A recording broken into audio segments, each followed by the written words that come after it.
Everyone, and welcome back to the channel. Today I'm going to answer the question how to use Lazypay for online shopping. I'm going to guide you through it.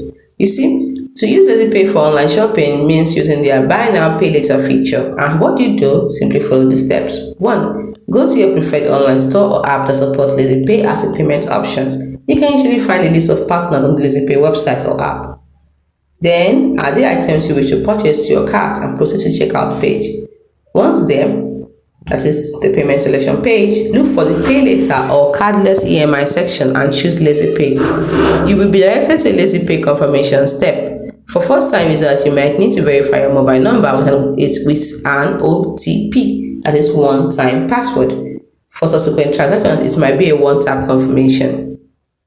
Next, you have to confirm the purchase within the Lazypay interface. The transaction will be completed and the amount will be added to your Lazypay outstanding balance. Next, Lazypay consolidates all your transactions into a single bill, so typically generated twice a month on the 1st and the 16th. You need to repay the total outstanding amount by the due date, usually within 3 to 5 days after the bill generation, to avoid late fees.